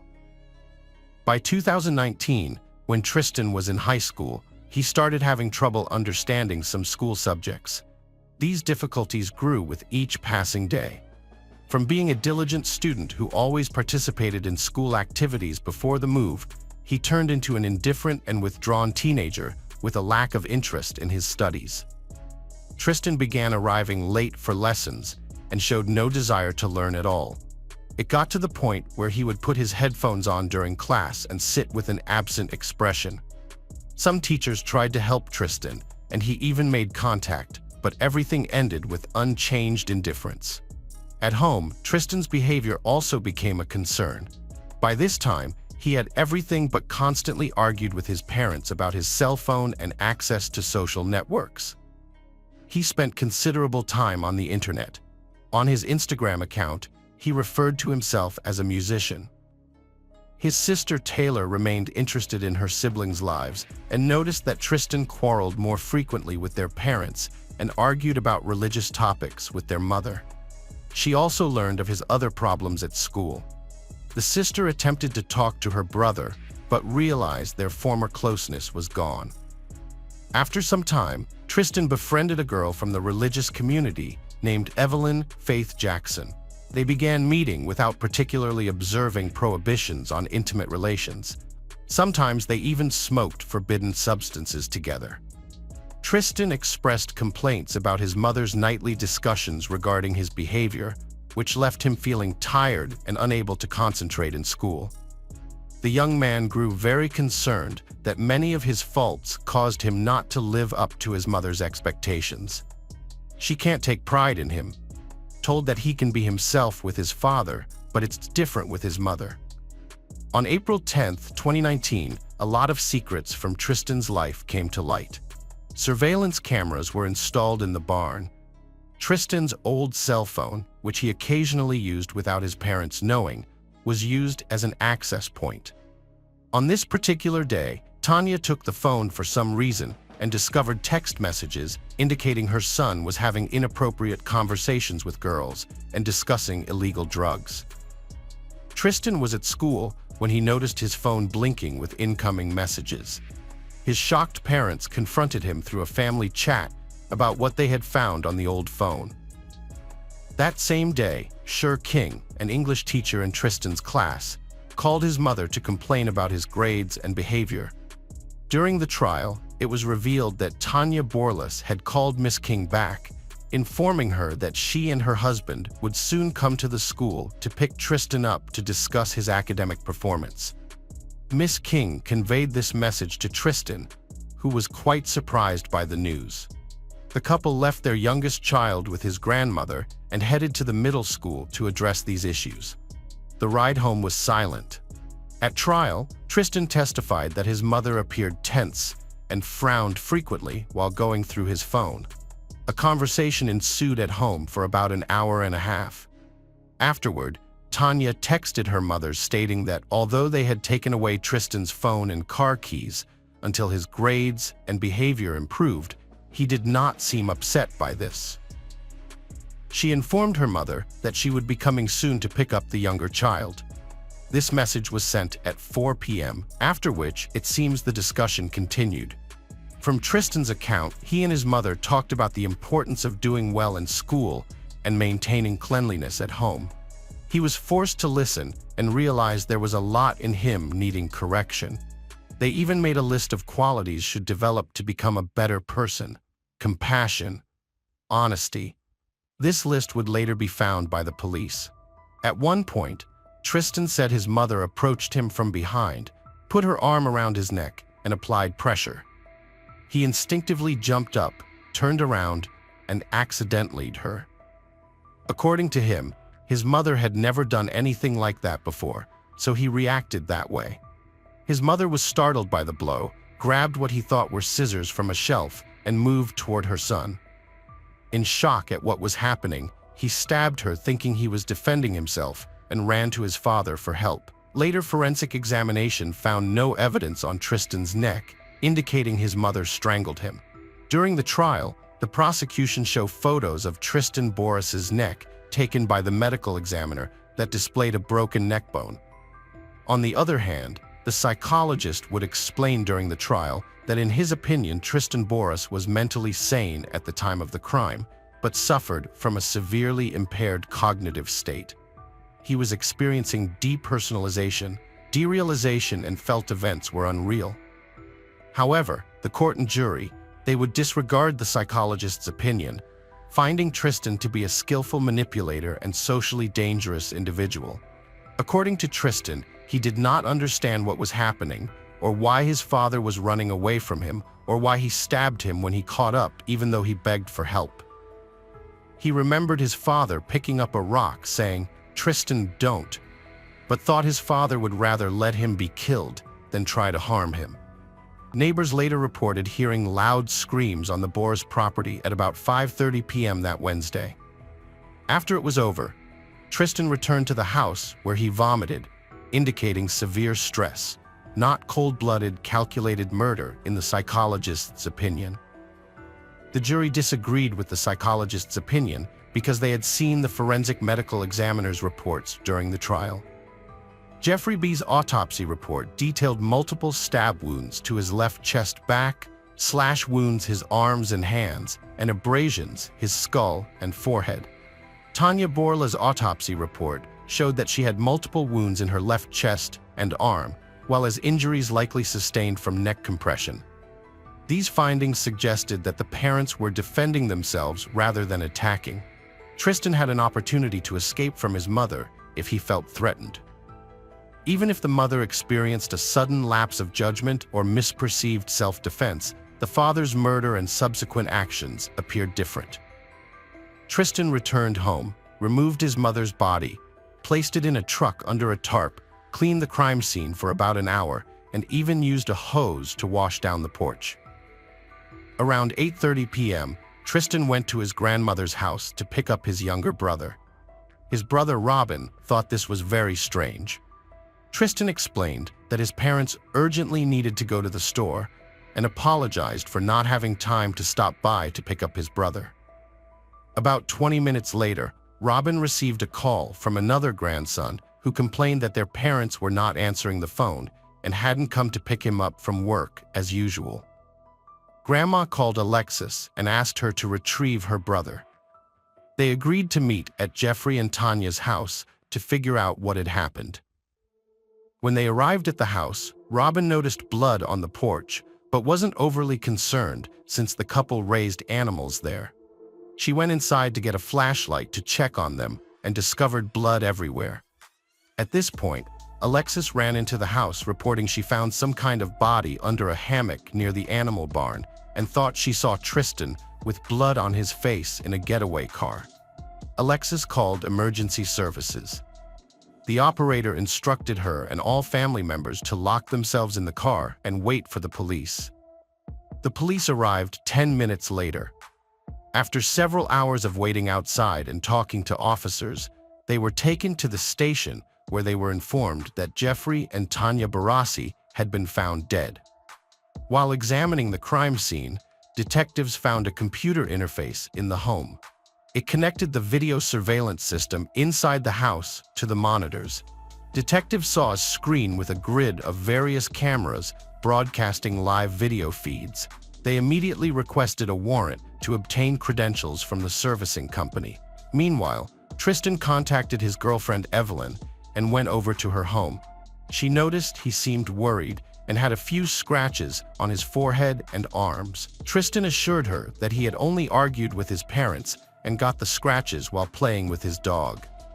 Evelyn described Tristan's injuries: 3 scratches on his forehead, a wound on his hand, a cut on his finger, and a bruised fingernail. Right after the crime, Tristan posted a photo of his injuries on Snapchat, saying he was hurt by his father's dog. According to Evelyn, this photo matched what she saw that evening. Tristan stayed over that night. The next morning, they went to Walmart and McDonald's, but decided against going to school. Evelyn thought Tristan just wanted some time away from his parents, so she suggested staying with one of her relatives for a while. He agreed, and they traveled to another state. On April 11th, Sheriff's Office personnel obtained the username and password to the Barassi home's video surveillance system. After reviewing the camera footage, they learned about the circumstances of the crime. Police obtained a warrant for Tristan's arrest and turned over details about their vehicle. He allegedly drove away to the National Crime Information Center. A search of the car began, and soon after, a chase ensued. Investigator Matthew received intel that Tristan had been spotted in Tennessee and quickly began the paperwork necessary to catch the alleged perpetrator. He requested Robin, Tristan's grandmother, to accompany him during the apprehension so he could speak to Tristan in her presence due to his young age. As they were driving with Evelyn, Tristan noticed blue lights trailing them. He accelerated and told his friend that his parents must have registered the car as stolen to locate him. Speeding down the highway, he tried to evade capture, but eventually pulled over when he couldn't escape his pursuers any longer. The Ford was quickly surrounded by police cars. Evelyn was utterly confused upon witnessing her boyfriend being handcuffed and taken away in a squad car. The officers observed that Tristan did not appear particularly upset or agitated. On April 11, 2019, investigator Matthew conducted an interview with Tristan. It was both videotaped and audio recorded. The young man answered all questions, confessed to the crime, and detailed his actions in full, occasionally breaking into tears. Tristan Boras, who was just a month shy of his 18th birthday, was taken into custody without bail. Shortly thereafter, the sheriff's office secured a warrant to search Tristan's Snapchat account, along with 5 cell phones that could contain pertinent information related to the crime. Another warrant was issued for the Orchard Road home, where detectives discovered another phone in the master bedroom, alongside various items including a keyboard, pen from a safe, paper cups, hammer, straw, knives, red-stained swab eyeglasses, kitchen towel hammock, digital video recorder, rug, and miscellaneous papers, South Dakota cards, boots. According to court documents, a search warrant was also issued for the Ford F-150 truck, where investigators seized a red-stained swab laptop, top computer charger, and steering wheel cover. Additionally, authorities obtained a warrant to search the home of Tristan's girlfriend in Boone, since he had spent the night at her house. Court documents state that a pillowcase, a zippered sweatshirt, and a notebook were seized from the property. The findings from the investigations and searches enabled investigators to piece together the chronology of events in great detail. The claim of self-defense was found to be untenable. Funeral services for the couple took place on April 17, 2019, at Bible Fellowship Church, with pastors William C.R. and Brad Gray officiating the ceremony. The children, grappling with the loss of their parents at such a young age, managed to write an emotive obituary. "Our parents never got the opportunity to live for themselves because they always lived for us. Jeff and Tanya have always brought immense joy and pride to their parents. Our parents made the world a better place, and we aim to continue that legacy by passionately loving people and pursuing faith." After the funeral, Taylor visited her brother in prison for the first time and was taken aback by his demeanor. Tristan showed no remorse and attempted to lay blame on the family for the incident. To his sister, it appeared he believed he would regain his freedom eventually.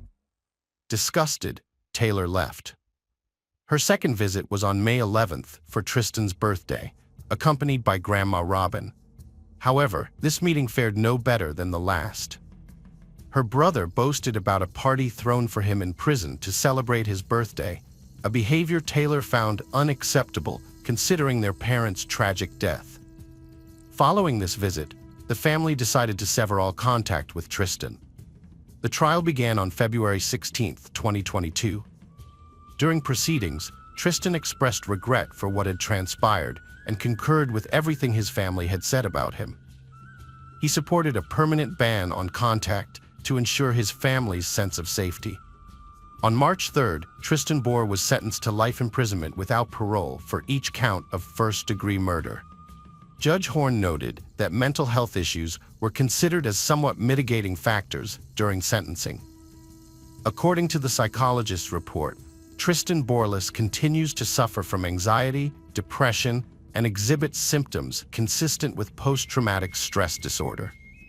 However, Judge Horn noted that the psychologist found no indication of psychotic disorders.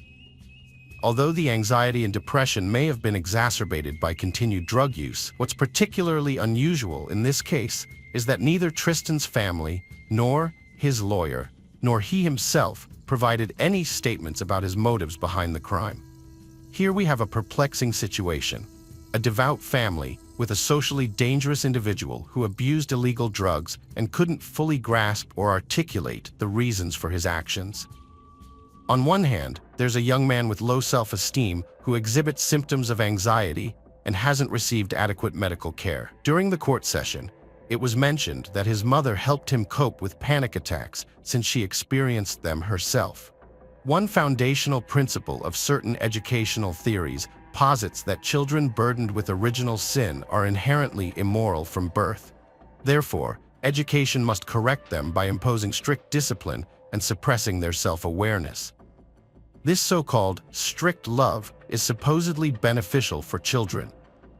Tristan might have had an inherited overreactivity of the nervous system and grew up under stringent limits, constantly feeling inadequate as a devout individual. Some require more love, while others require less. According to recollections shared by his older sister, Tristan was intensely jealous of new siblings who diverted parental attention away from him.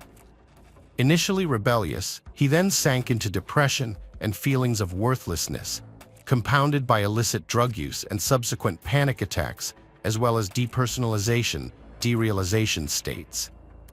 He couldn't embrace his parents' devotion to their faith and couldn't meet his mother's expectations or align with what she envisioned for him, which required correction.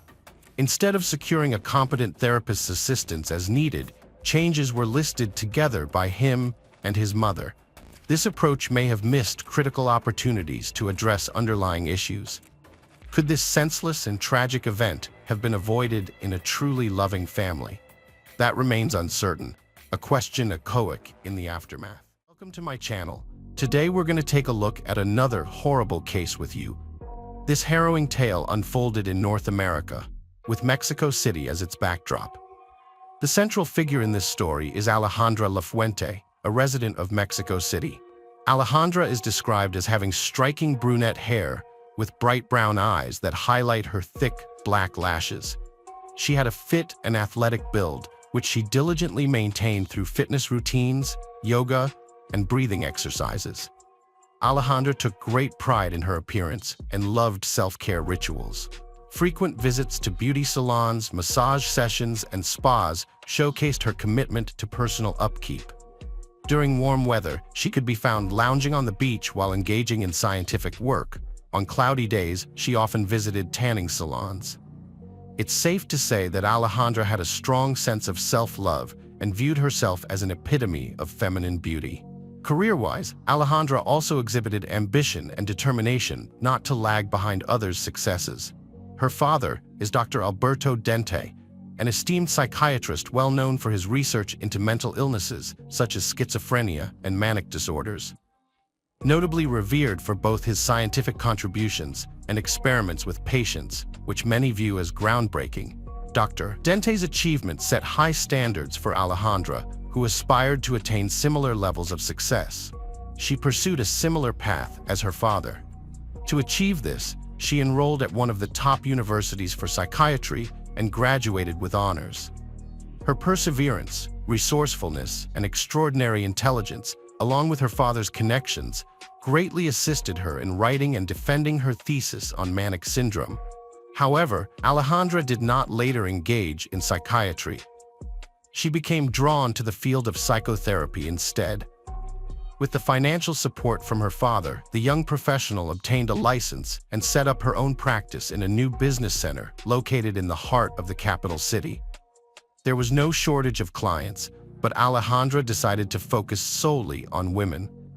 Women struggling with eating disorders, depression, relationship issues, and low self-esteem sought her counseling services. Alejandra worked diligently to help solve family problems. Yet, despite her professional success, her personal life was less fulfilling. Alejandra's first marriage ended in divorce. She had two charming girls who inherited their mother's eyes and their father's sense of humor. Despite the failed marriage, Alejandra was not discouraged. To her, having two children was not a reason to neglect herself or give up on finding happiness again. She still aspired to meet a man who could be both an ideal partner for her and a good father figure for her daughters. Sometime after their separation, Alejandra's ex-husband would visit their home on weekends to spend time with their daughters and assist Alejandra with household chores if necessary. These visits had become routine for the couple. On one such visit, Alejandra asked him to enter through the backyard because she claimed that the lock on the front door was jammed. The man entered as requested. Alejandra told him that their youngest daughter was bathing and asked him to join them in the bathroom without suspecting anything amiss. The man entered the bathroom and saw tape on the floor. Where was his daughter? The bathtub was filled, but no one. Suddenly, right at that very second, he sensed something was terribly wrong. His ex-wife stood behind him with a hammer in her hand. She struck him on the head with all her might, then delivered another blow. He fell instantly. A gaping hole in his skull poured blood everywhere. Later, experts determined the man had no chance to save himself. Death came almost immediately after the first blow from the heavy weapon. His eldest daughter, who unexpectedly returned early from a friend's house, witnessed this truly horrifying scene. Alejandra, it was determined, suffered from severe mental distress. She frequently directed her anger toward friends, and even her husband, leaving visible scratches on his arms and neck. Housemates constantly witnessed her tantrums over seemingly nothing and erratic behavior. This time, things went out of control. The eldest daughter ran out of the house screaming for help instantly, and a neighbor rushed over to call the police squad. Alejandra was arrested and charged with murder by professionals at the station and placed in a cell where she stayed for a month until her first hearing. At trial, Alejandra denied any guilt. Her lawyers argued self-defense. According to them, her ex-husband was intensely jealous of Alejandra and falsely accused her of bringing men into the house, delusions that could affect their little girl's psyche negatively. She said that he showed up unexpectedly at his ex-wife's house, sneaking through the back door to catch her with another man. When he found Alejandra in the bathroom, he allegedly pounced on her and she had to defend herself, resulting in 2 blows to his head. On June 14, 2012, the sentence was handed down. Considering the evidence presented by the defense and the presence of 2 minor children, Alejandra was sentenced to 1 year and 4 months. Thanks to the coordinated work of lawyers and the financial support of her father, the term bars was replaced with a suspended sentence. A couple of months later, an appeal was filed again with a request to drop the charges with by. The argument is assault in self-defense. Human rights activists felt deep sympathy for Alejandra, portrayed at trial as a victim of domestic violence. As a result, the court reviewed the case anew and handed down an acquittal. Following her release, Alejandra continued her psychological counseling. She also maintained an image as a victim of gender inequality, fighting for her rights, just like many women in North America do. Ultimately, this portrayal made Alejandra even more popular among potential clients. Soon after, Maria Alejandra met Alan Carrera, a prominent Mexican businessman and son of Adrian Carrera Francis. Alan was tall and handsome with a statuesque stature. His father had been head of special services for the Central District and achieved considerable success in his career. Quickly, Alan expanded his business, creating a chain of construction stores that popped up all over the country. However, not all parts of Alan's business were above board. Some aspects were deeply entwined with criminal activities, which led to his father's removal from his position after one financial fraud incident was uncovered. Additionally, Allen had ties with a criminal group engaged in transporting psychotropic substances to the United States. The base for this illicit operation was located in a border town and guarded by bribed police officers. This group controlled a significant portion of psychoactive substance trafficking in the South. Evidence finally tied Allen's father to these illegal activities. Under pressure during interrogation, he gave a statement implicating himself and faced a potential 20-year prison sentence due to these revelations. On July 18, 2000, Adrian Carrera was released early. Following his release, he dedicated all his time to his son and legitimate business. His son grew up quickly, adopting his father's views and experiences. After graduating from college, Allen Carrera decided to follow in his father's footsteps and Allen showed a keen interest in a household appliance store. Despite his young age, he managed it entirely on his own. While it wasn't as large as his father's enterprise, it generated substantial revenue.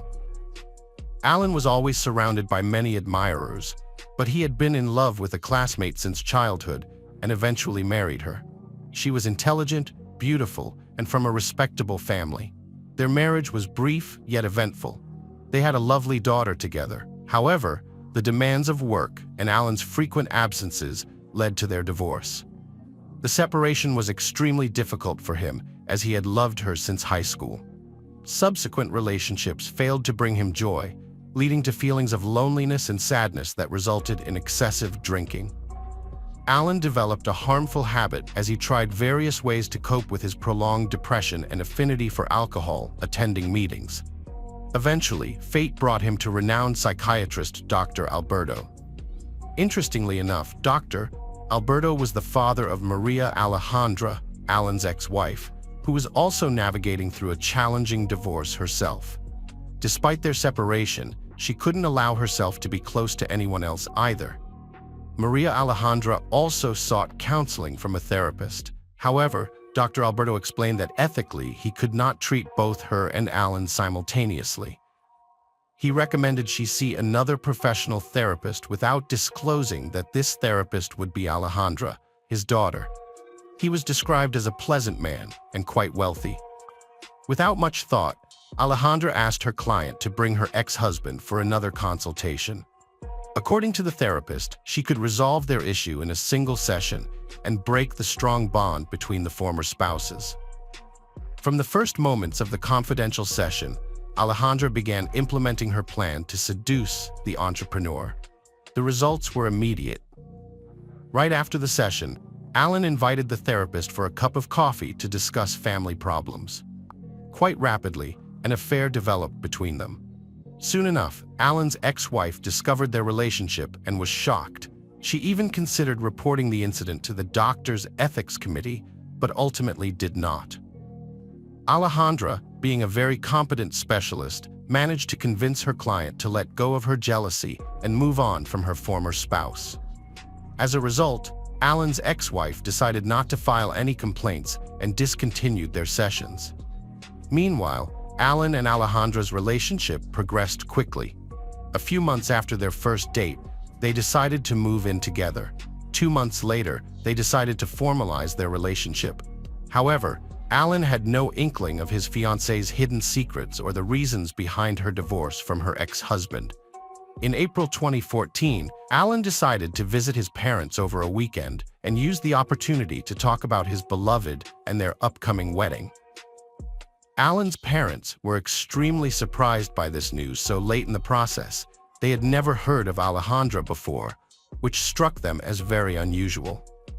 A week after meeting with his parents, Allen and Alejandra registered their marriage. Interestingly though, Alejandra asked her husband not to invite friends and relatives. No invitations were sent out at all. The wedding was intended to be modest due to budget constraints, which did not permit inviting everyone they would have liked. However, as it turned out later, the bride's father did attend the marriage ceremony. Initially, the young couple's life seemed like a fairy tale, full of happiness and numerous plans and desires. But this didn't last long. Alejandra couldn't conceal her hysterical character, which foreshadowed the horrifying conclusion of this story that no one anticipated. The relationship between the newlyweds began to change dramatically.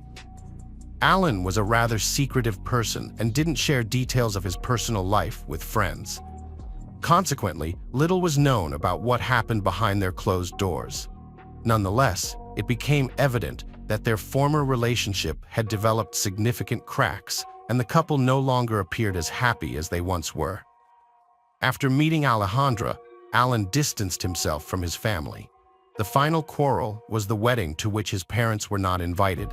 After this event, they even ceased calling each other. Alan's remaining friends noticed that his spouse grew increasingly nervous and sometimes behaved inadequately, quickly losing her temper. Following a few such incidents, Alan felt deeply ashamed and decided to minimize joint meetings. Quarrels in the family occurred daily and were almost always unfounded. One evening, according to her own testimony, Alejandra decided to go through her husband's cell phone and discovered correspondences with several women containing inappropriate content. Understandably, it was impossible for her to ignore such things. Alejandra reported in court that her husband beat her, insulted her, and humiliated her in every possible way. When she discovered his infidelity as well, saving the marriage seemed pointless. For reasons unknown, Alejandra did not pursue traditional methods of psychotherapy to try and salvage the relationship. Instead, consumed by thoughts of her husband's cheating, she resolved to deal with Alan using a method already familiar to her. Once she made this decision, all her attention focused on devising a perfect murder plan.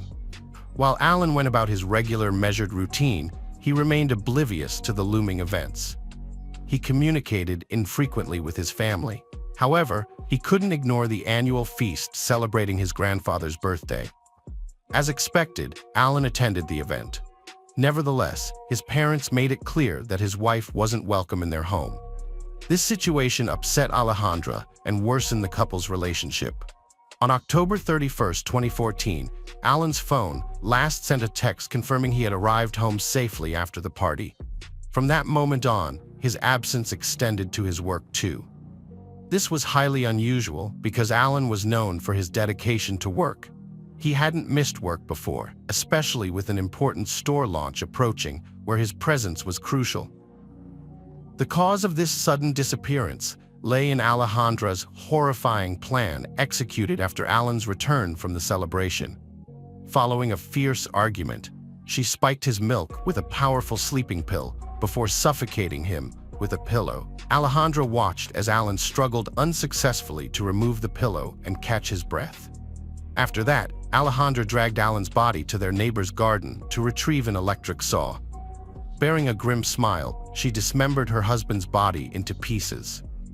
She then bagged the remains and ensured no identifying features remained by removing fingers and teeth. It was these details that would help the investigation in identifying the individual if the body was discovered. Alejandra packed all the bags into suitcases to transport the corpse out of the house without drawing suspicion. However, she did not succeed. As dawn approached, Alejandra could not leave the house with the suitcase unnoticed. An elderly neighbor who suffered from insomnia watched her from her window. She found the young woman's early departure and strange behavior. Additionally, for some reason, Alejandra's husband did not help lift the heavier suitcases, which added to her strange behavior as she continually looked around. At dawn, Alejandra returned home, which further surprised the vigilant neighbor. As it later turned out, Alejandra had scattered bags containing her ex-husband's remains across different neighborhoods to cover her tracks. The following day, she resumed her normal life. On November 6, 2014, police officers in Mexico City made a gruesome discovery. Human remains were found in a vacant lot near the city's outskirts. A few days later, bags containing arms and legs were located in various parts of the capital. The most chilling detail was the absence of fingers from these limbs. Teams of officers were quickly assembled and they methodically combed through the streets. Their primary objective was to locate the head and other missing parts of the victim and prevent further atrocities from occurring. Despite their efforts, the fingers and head were never found. However, by forensic experts, it was determined that all discovered remains belonged to the same individual. Sadly, without fingers or teeth, identifying this person proved impossible. To divert suspicion from herself, Alejandra began sending messages to Alan's relatives. Her aim was to avert suspicion. However, she only aggravated matters. Unbeknownst to her, Alan had recently distanced himself from his family and had no contact with his relatives. Alejandra informed Alan's parents that they were going on vacation and would be out of reach.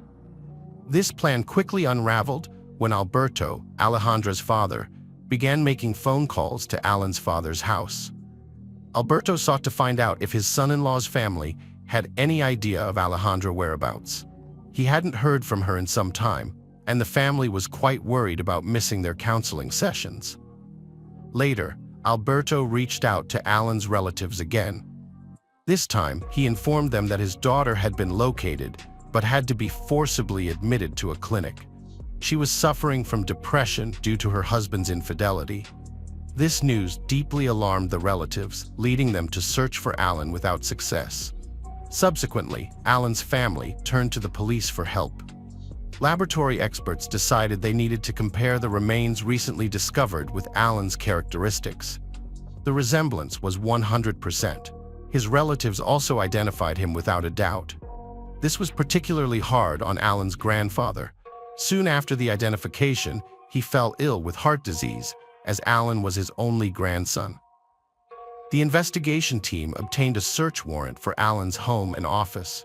They discovered a patch of freshly disturbed earth in the backyard. Upon digging, they found human fingers and teeth. Alejandra was immediately apprehended.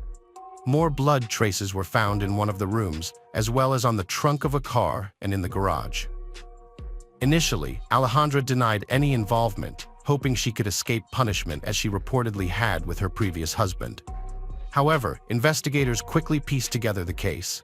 An elderly witness provided critical testimony. Her timeline matched Alan's estimated time of death. It came to light that Alejandra used her job to obtain a powerful sleeping pill, a medication typically accessible only to medical professionals, which further implicated her in the crime. The evidence linked Alejandra directly to her husband's brutal murder.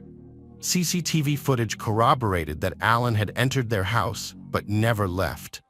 Additionally, this footage confirmed that suitcases were later removed from the house. On December 10, 2014, the jury delivered its verdict. Ale got life imprisonment for murder with cruelty and an attempt to hide it. Using her official position didn't help. Her father's connections and bribes couldn't save her either. All he managed was a closed trial, away from the public eye and the press. Sadly, he did it for his career. Now, hardly anyone will seek help from a specialist who raised such a ruthless monster and couldn't spot problems in his own daughter. During the trial, thoughts about the death of Alejandra's first husband popped up too. But the passage of time meant no evidence was found. There were even whispers about her father's involvement in what happened. People suspected he worked with her on these crimes out of some misguided scientific interest. Yet, no proof surfaced. After many appeals from the victim's side, her sentence changed to death. This is almost unheard of in Mexico today. Death sentences are super rare. Plus, she can't ask for a case review. Her house and property must go to the victim's family. Though, who can be comforted by that when their loved one is gone? Alejandra showed she was pragmatic and cruel. She had major mental health issues, although medical exams said otherwise. Influenced by her father and using her position, she executed her manic plans without fear. After her first crime went unpunished, which let her off the hook, Alejandra felt untouchable and kept doing evil things. Maybe Alan would still be alive if this dreadful woman hadn't been acquitted before. Don't you think justice needs to catch up faster? We can't let monsters roam free because of loopholes or failures in our system. Let's ensure people like Alejandra face consequences right away so they don't get a chance to continue their wicked ways.